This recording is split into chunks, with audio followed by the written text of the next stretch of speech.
Hi, good morning, children. How are you all? I hope everyone are doing good, right?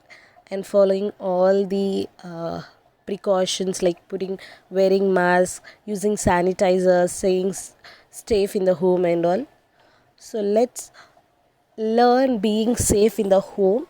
Let's be in touch with the syllabus or the subjects which we have and be safe at home, right? So now shall we start with the lesson?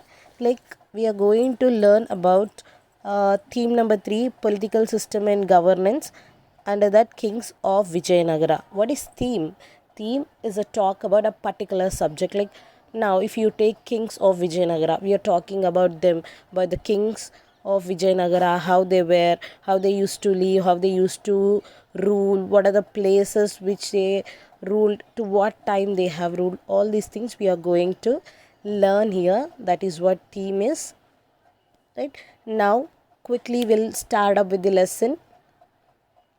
The kings of Vijayanagara.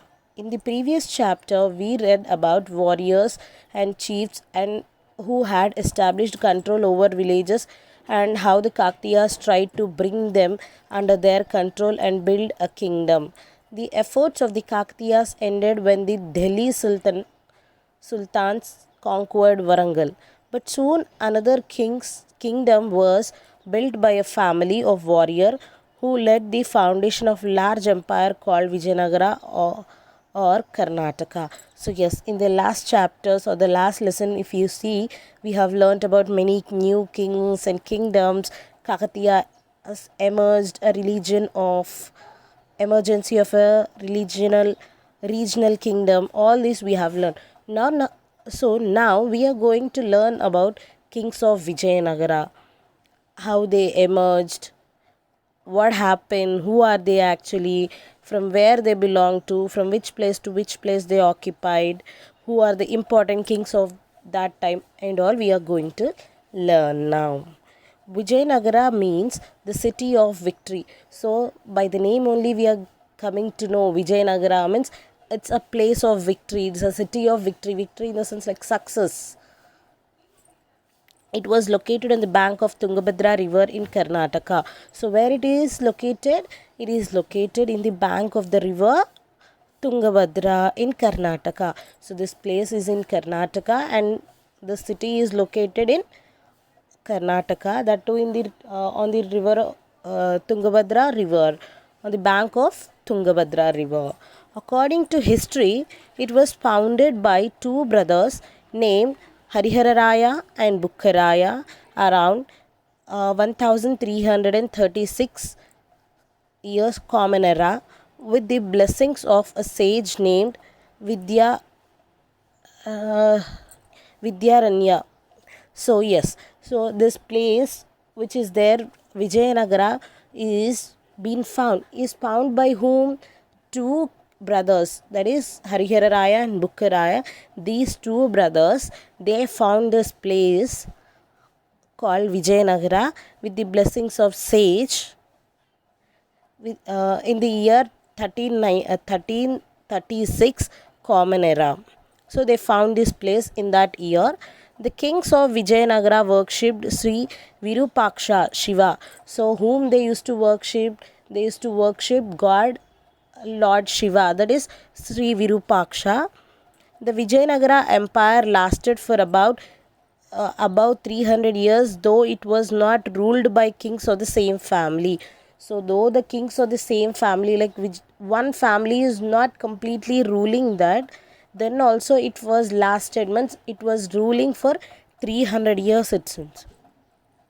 After the family of Harihararaya and Bukkaraya of Sangama dynasty, Taluva, and Araviti families ruled the empire one after the other. So, not only one family, so many families ruled this place, like Sangama dynasty, Taluva, Aravati families.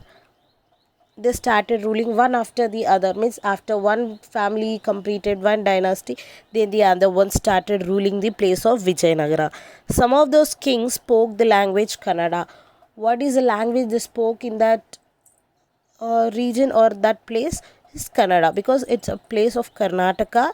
The language spoken there is Kannada.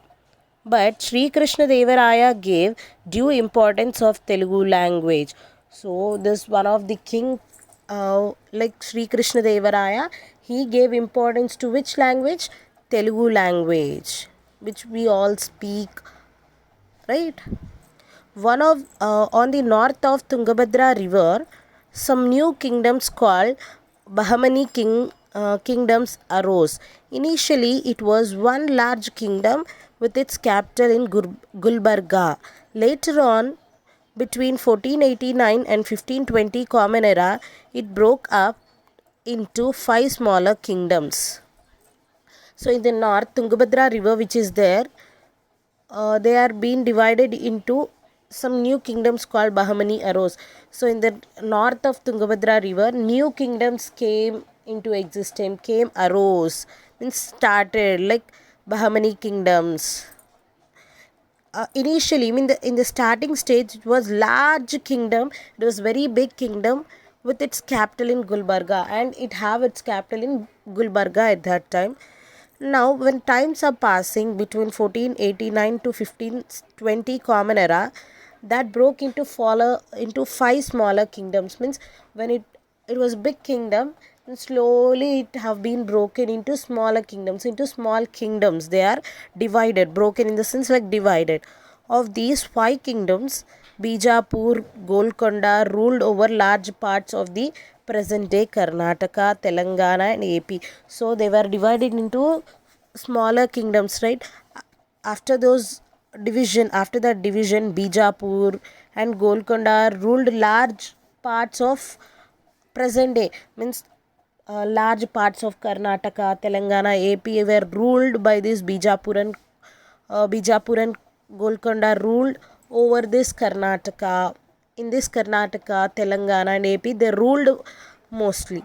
These kingdoms were ruled by sultans and warriors, many of whom came from Iran and Arabia. So the places were ruled by this Arabia people, Iran people. The warriors who came from there, they started ruling this Bijapur, Golconda, and many other large parts which are in Karnataka, AP, Telangana. In these places also, in these states also, many places were ruled by these warriors who came, sultans or the warriors who came from Iran and Arabia.